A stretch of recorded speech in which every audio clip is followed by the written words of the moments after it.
This is Hal. He's our regional officials chair for BC, so he basically oversees officials in this province. Wanted to get this one in for a few reasons, just going over some of the rule changes and different things that have happened in over a few years, so just going through some clarifications on that. And plus just getting a little bit of an idea of how you can build a coach-official relation as well. So Hal's going to go over all of that stuff, and I'll knock you right off it. Perfect. Okay? First thing, when Chris contacted me, see if I could present at this symposium, I thought this is perfect.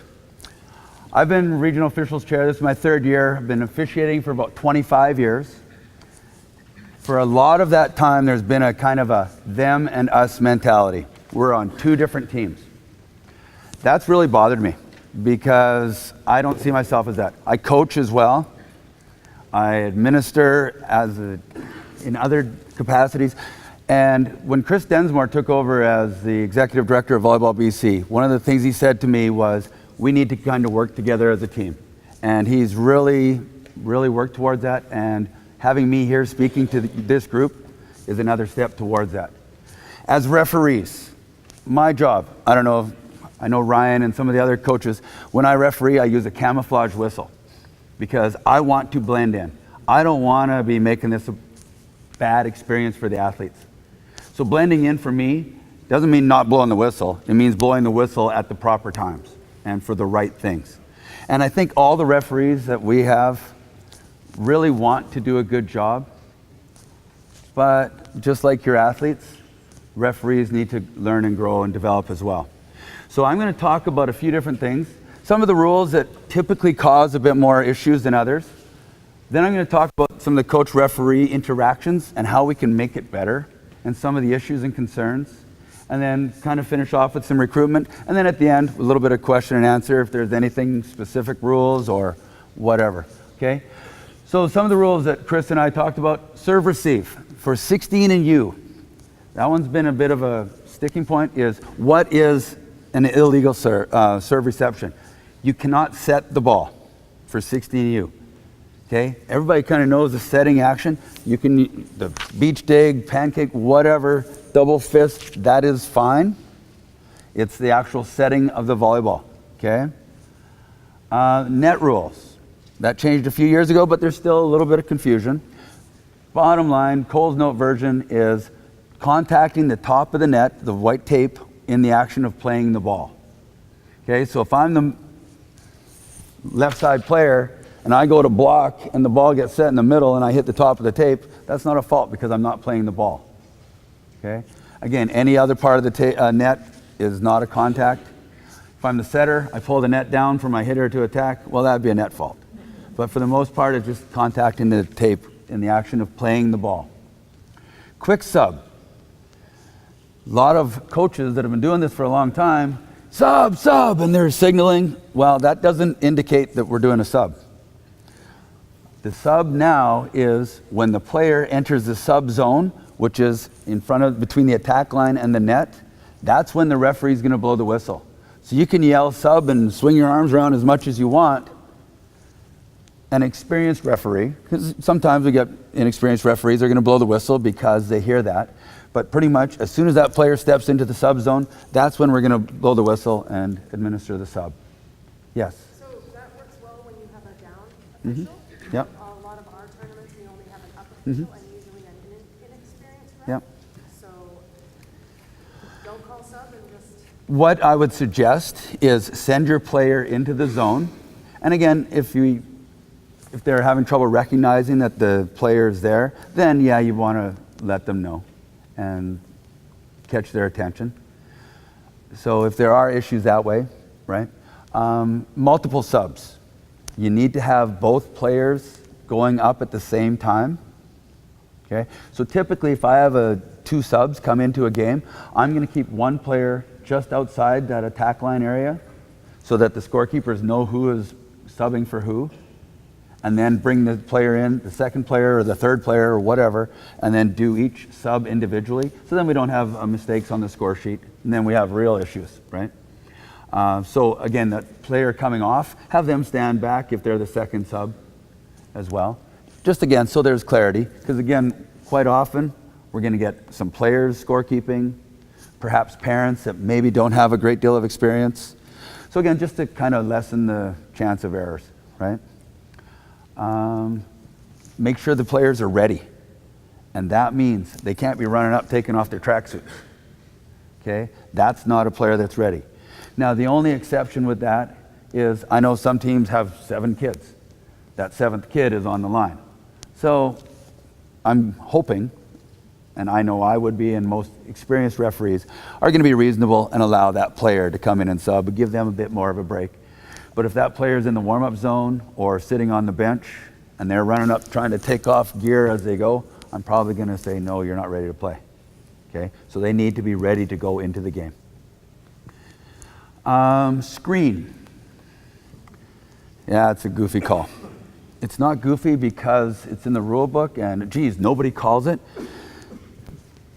The wording of the rule just made it a little bit more difficult to be called now. Previously, it used to be screen from seeing the server and or the ball. Now it's server and ball. That little change in wording now makes it a lot more difficult as a referee to say that both of those factors were not met or were met. Okay? So, if I basically, my rule of thumb, and again, this is just what I look for as a referee, if teams are stacked, players on the ground, because if you're jumping and hitting a jump serve, chances are the ball is above the height of anybody that's, right, you should be able to see. So if a player's on the ground serving the ball low, over the net, over a group of players, then I'm definitely aware of that. With that being said, if I'm standing here and I'm screen, making no effort to see the server or the ball, kind of tough for me to justify that. But if I'm doing one of these and I'm still not able to see, then, okay, so it's incumbent on the receiving team to be able to move, to be able to see as well. Yeah? How does it help if the coach reminds through their captain that there's a screen going on in a particular situation? Yeah, I guess. Well, it depends. I've had situations where university coaches, as I'm walking to the court, hey, come on over here. And it's a total attempt to influence my judgment, right? I'm experienced enough to know when people are trying to work me to get calls, and that might not have worked in that team's favor. Not that I'm going out of my way not to call it. Now, again, this year I was working a university match. Okay, you guys are looking pretty tight there. Heads up. And this is from the stand, right? Is it by the book of what you should be doing? Maybe not. But in the big picture, I'm aware of what you guys are doing here. So if I do blow that whistle and go, we're screening, you're not going to lose your mind on me because this is what's going on and I'm aware of that, right? That's the art of refereeing. Like I say, I've been doing this for 25 years. Some of my beginning referees, maybe not. A gimme, easy screen call is when that kid's standing in the back row. Who are you blocking back in the back row? So you're trying to set a screen. That's bottom line, right? So that one, if I see that, that's a no-brainer. I'm calling it right now. The other ones, I might personally be letting teams know that you're looking like you're setting a screen. Just be aware. So like I say, it's that different wording now makes it even a little bit more challenging for us to be able to call. Sanctions. We've kind of gone back to a little bit of a hybrid old sanctioning scale. For a number of years, the sanctioning scale was yellow card is the warning, red card is the penalty. So a penalty meaning a point, red and yellow, you're disqualified for the set. Red and yellow apart, you're out for the match. Well, then we went to a verbal warning, and now we're going back to there is a verbal warning. Okay, so if I see some kind of minor misconduct, I can call the player or the captain over. Okay, we've got a whatever. Okay, you shouldn't have yelled at me, whatever it was, right? But if the action is severe enough, I can penalize the team right away. You don't have to go through the warnings, okay? So we can have a verbal warning if I deem it something I want to address, but it's not that severe. Give a verbal warning. Then the next one would be a yellow card warning. Then finally, the third one would be the red card penalty. Okay? Now, and I'm going to get into the coach-referee relationship because that's a big part of it. But that's kind of where the sanctions are at now. Okay? So, and this just happened this year. So beginning of the year, like during the high school season, people were getting, oh, geez, I got a yellow card, because that was a penalty before. But now it's back to just a warning. Okay? Yep. So no change in service now on a yellow. No. So with the penalty, okay, a penalty, the red card, you can't hear? Oh, so no change in service with the yellow card. Okay, so a yellow card is just a warning. Red card is a penalty that other team will receive a point and a side out. Okay? Or if that team is serving, they just receive a point and continue serving. Red and yellow, there are no points involved. The player or coach or participant is expected to sit in the penalty area. For most club events, we're not going to have benches behind or seats behind the bench, which we do at the CIS level, college level. And then then the next one is red and yellow cards apart, then they're done for the match. Okay? So there are no points once we get to expulsion and disqualification. Okay? Ceiling contact. Okay, this is a lot of different questions going on with this one. Basically, I've got this right here. Field of play rule. So everybody's kind of knows that, yeah, if the ball hits the ceiling, because not all gyms are like this fabulous gym here where the ceiling's nice and high. If a ball hits the ceiling or anything up above the playing area, then you can continue playing, provided it doesn't cross the net into the opponent's space. Now, what is the playing area? That's not just the court. The playing area also includes the free zone. Okay? So when you're going to different club events, the free zone will be determined by the site coordinator and probably whoever the referee supervisor or whatever.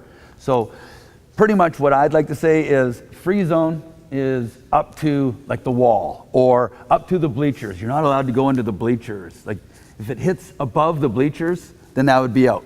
But if it hits above any other part of the court or playing area, then you can play on. Okay? Is there any questions regarding that? Yeah? So I know in the U.S. rules it was, or anything that's attached to the ceiling is out, but if it was attached to the wall and sticking out, then it was considered a fault. So does it matter if it's attached to the ceiling? What if it's attached to a wall and sticking out? Chris? What if something is attached to the wall, that's out? If it's over the playing area. That's all you got to really ask. If it's over the playing area, you can play. Okay. Yeah. So a situation like this court here where the ball is swiped over the head, going that direction hits the backboard, bounces back. Then that's play on. However, if it hits the bar back there, if that bar wasn't there, it was going to hit the wall. Is that still? If it's over the playing area, then it's fine. So it can ricochet off the back. Yeah. So if it's over the... No. Yeah. So if I go to pass the ball, I shank it, it's going clearly out of bounds, but it hits something up there that is still over the free zone and stops, drops straight down, or comes back, then that is live and keep playing. Yeah. Some of the older gyms, they actually have a ceiling that comes in diagonally like this. Is that considered a ceiling or a wall if it hits that? I would guess if it's a diagonal ceiling, then that would be still a ceiling, right? Yeah. Try to make it as simple as possible. Yeah. Over the playing area, you can play it. Once it crosses the net, it's dead. So again, what I'm going to suggest is that you're very clear talking to the site coordinators, what is the playing area? Where does it end? and, you know, looking at the ceiling. Okay, well, we got that backboard over there. Well, the glass part is over the playing area, but the rest of the structure is over outside the playing area. Again, whatever it is, that's what you need to be clear with. Yeah? Without going into great detail, could you give me the philosophy behind this adjustment to the rules? Basically, to extend rallies, we got facilities, again, we got facilities like this. They're fabulous. The number of times balls would hit the ceiling and rallies be killed, not so much. You've got other facilities that the ceilings are circa 1970, and I made a great dig that hits 8 feet up and hits the ceiling, right?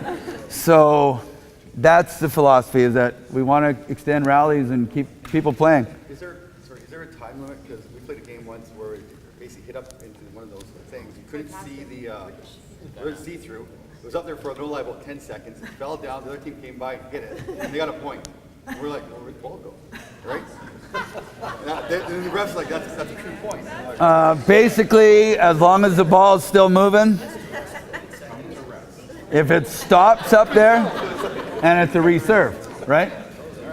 So if it stops, gets caught in the rafters, then it's a reserve. If it's still moving, And multiple bounces too, right? Not yep. just one down. Okay, It gets stuck up in the ceiling, it stays there. it's a reserve. Reserve. Doesn't matter whereabouts it is, anywhere. As long as it's above the playing area. So free zone, court, if it gets stuck in the rafters, it's a reserve. Didn't quite hear if you had mentioned whether you lose sight of the ball or not. So, because we've had that, we were playing with it this year, and that was one of the things they said, if it was up there, it's still within those rules that we'd set. But if you lose sight of it, they were calling it. Okay, so that's new, so we'll take that. Got that? If you lose sight of the volleyball, So with this, because I don't want, there could be 20 minutes of questions. yeah. on this one. So anything like that's a good point. We don't have that in there if you lose sight of the ball. What do we do? So let's bring that back to the RDC for that one. So for the rest of this presentation, not to cut this off because this is awesome conversation, ask yourself, did it come to rest? Did it stay over the playing area? Did it cross the net? Whatever situation that you come up with, ask yourself those questions before you ask us. And because that's just now critical thinking, that's what coaches need to do, problem solve, critically think, right? Those are part of the core competencies of the NCCP, right? So ask those 3 questions, and if you're still lost, definitely for sure come and try to get clarification. But we try to make it so simple that you just say, it came to rest, all right, it's a reserve. Cross the net, all right, it doesn't count. It was over the playing series, we can play. Right, so just try to go through those steps rather than myself or Adrian getting 400 questions that could be answered within yourself. Like I said, we could do this forever, but I want to move on as well. Nope, fair enough. Okay, so those were the basic problematic rules. Hopefully we'll have a few minutes. If there are any more questions at the end, we'll get that. The next point that I want to get to is the coach-referee relationship. It's a tough one. The last couple of national meetings I've been to, it's been a main topic because we're losing a lot of people not wanting to referee. We're not the only sport. But if I'm a 16-year-old kid, I go out, I'm wanting to do the best I can because your 16-year-old athletes aren't going out trying to serve the ball into the net every time either. That 16-year-old referee isn't trying to butcher the calls either. As a 16-year-old referee, do I want to get yelled at by an adult? Or do I want to say, you know what, this isn't for me, I'm just going to go work at McDonald's. Nobody yells at me for doing the fries wrong too much, right? Now, I'm a very competitive individual. I really like to win. Yeah, I used to. I've now gotten a bit older and realized that maybe winning isn't the end all anymore. Maybe teaching my athletes how to play the game is a bit more important. But I've been there as a coach. How do you make that call? And I know when I was younger, I probably made some comments to a referee that person's not reffing anymore. And I feel horribly about that. That is not acceptable. Okay? Now, when I go to ref, last night I ref Trinity Western UBCO men's match. I show up at the court. I've been doing this for a long time. There's a different expectation for me at that level. I know what I'm getting in for. I know I've done a lot of training. I'm doing these things. So I know what I'm getting in for. I'm a bit more of a professional at that level. Okay?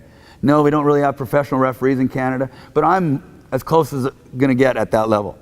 That 16-year-old kid who's doing this because I really like volleyball and I want to stay involved, there's better ways to communicate to that person than yelling at them from across the court.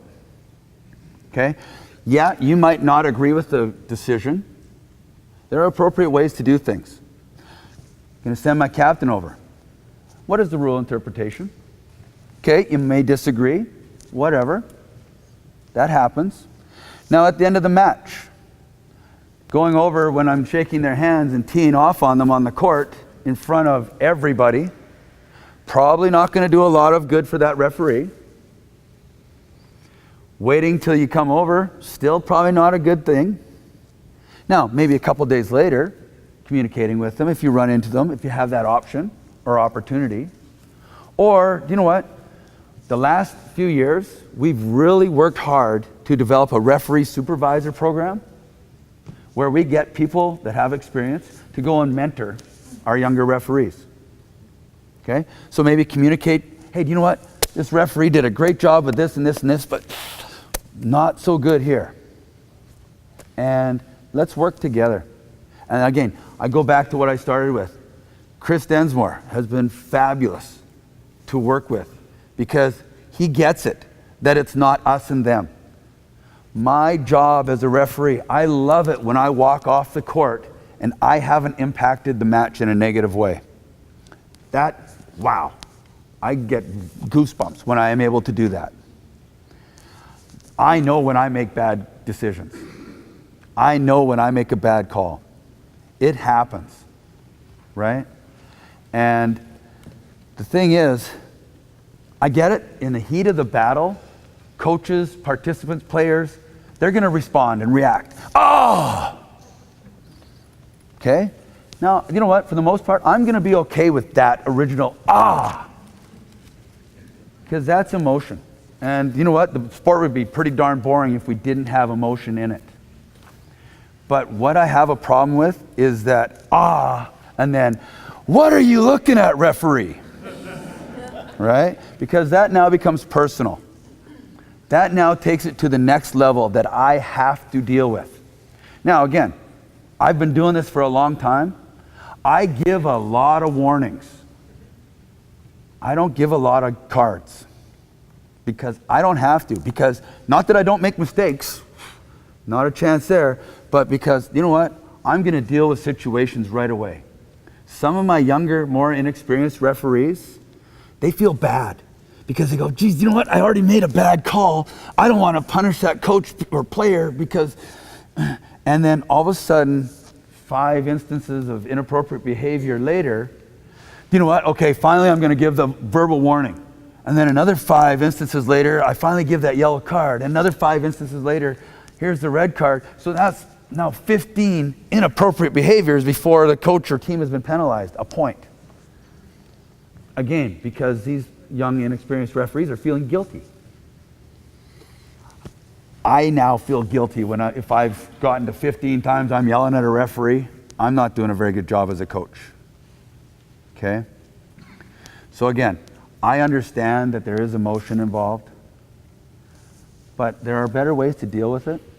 Talk to the site coordinators. Contact me.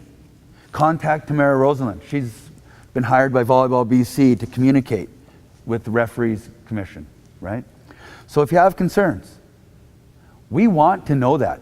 And there, you know, we try to have referee supervisors at different events, but we're not going to have at every event or during the high school season. It's tough because everything's spread out so far. But we don't know if some referees are doing good things and struggling in some areas. When I learned how to referee, I'm from Kelowna, if anybody doesn't know that. When I started there, the person that was in charge of referees, he was a pretty high-level high school coach that only did it because he needed referees for his matches. So I learned how to referee by how many times I got yelled at by these guys. And if they didn't yell, I think I did a good job. Fortunately, my skin was thick enough that I kind of kept going. I've got a lot of referees that, no, this isn't a lot of fun. Okay? So send us information and we'll work with those people to get them better because they want to be better as well. You had a question back there? Well, I'm not sure if you want to wrap this all in one. As a coach and an official this year, I found some of these frustrations and I guess this erosion of relations and coaches and refs. Part of it for me on the island is we don't work with a lower referee, an umpire. My own feeling on that is it's an erosion of the game. I can't do my job at the net in those situations, as you know yourself. And so I guess my comment is would you care to comment on the fact that we're working with another official? Is that the evolution of the game? Because in essence, by doing so, we're saying that we don't need that official. I know coming from basketball, the concern about finances and expense of officials also came out. They wanted to drop an official, but those officials and organizations, because of the fabric of the game, felt it was a compromise. And I feel that way. And I know it's numbers and finances and people, but is there any way I think that's a great point. Myself, I wear a lot of hats. I'm obviously in charge of referees. I'm also the president of our athletic association in Kelowna and the athletic director at my school. So I kind of influence things in a different way. So in the Okanagan, in Kelowna, all my high school matches, I use up and down referees from grade 9 up. And it's great because I pair senior referees with junior referees and they get the mentorship, they get to work. I know not everybody's able to do that. And finances is a huge thing. We want kids playing sports. The more it costs, the less opportunities. It's a fine line. I understand that. And we're always trying to work on finding solutions. It's a tough one. It is. Because, again, because I wear different hats, I see both sides of the picture. And because, again, we're struggling getting young people out to referee, which is that last point, recruitment. How to keep people out. Do I want to get yelled at? Like Bud Light commercial or Budweiser commercial where the football referee is just wearing it, right? Who wants that? Who wants that? If I'm yelling at your athlete as a referee, not acceptable. So why is it acceptable the other direction? Yeah. Well, I think that with the recruitment problems, obviously, like you say, kids don't want to be yelled at, and I wonder. I know that in the high school system it works well because we have our PE leadership kids running those programs. And like you said, your seniors, the after and your juniors, you're down there. Why can't we move something like that into a club system where at a U18 tournament, for example, there are kids who are not playing that can sign up because they know the draw is at least for the first day. They know the draw, and if they're not playing, they can be a down ref and make $5. Yeah. So making $5, they're a down ref, they're learning, and there's a connection because those are their friends that they're coaching, and then kids are respectful of it, and it's helping you to recruit. It's a way of using athletes. And I agree. And you know what? Down in the States, I've worked a number of events down in the States. Teams are expected to provide that second referee, to provide the lines people, to provide the scorers crew. I've worked with some amazing kids that are totally into it. I've worked with kids that are... And then it's 13-13 in the deciding set. I know, but I get it. You know what? And again, that's why I'm back to working with this latest group of people at Volleyball BC. It's exciting to me because it's been a lot of years of us and them. I now see it as a us because we're all working to try to make it a great game for the athletes. End of story. And that's what we're all trying to do. Yeah? Just to comment, just through experience in different things, one of the reasons I think there is yelling, and that is through lack of clarity of expectations, which as coaches we don't often go with our captains to the line with the or the refs in any kind of sport to say, where are we at? Like the field of play in that. So knowing as coaches, if there's young kids or even as older officials, to have that clarity of expectations right from the get-go of that game, so that there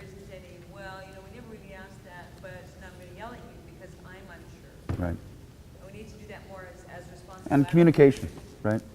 And you know what? At the end of a match, if I'm standing, we're doing the handshake. No, I'm not going to engage in questions about rules. But you know what? Let me come over, finish off the score sheet. Let me do the administrative stuff that I need to do. And then if you want some clarification on, gee, why did I call that as a back row attack rather than, or whatever, right? And we do that in a professional, respectful way. I'm all over that. If you're screaming at me and telling me I'm an idiot, well, maybe I am, but you telling me and screaming at me about that isn't going to make it any better. Yeah? I think part of club culture, what we should do, rather than just expect our older athletes to take over, I think as coaches, we should actually consider offering up ourselves to be the floor umps, help our clubs, teach by example, put ourselves in that position. We might start to treat the refs a little bit more respectfully if we're actually involved. We can lead by example and still involve our older athletes. So that's something as clubs we can do when we're having round robin play. I don't know, sounds a bit whatever, but. And again, we can only find out by trying different things, right? We all, again, bottom line. What is the bottom line? I want a great experience for those athletes that are out there competing. As a coach, as a parent, as a referee, as a spectator, I want those athletes to compete at the best opportunities they can. I think that's about my time. Again, if there are ever any issues, any concerns, my email is on the Volleyball BC website, and I thank you very much for your time.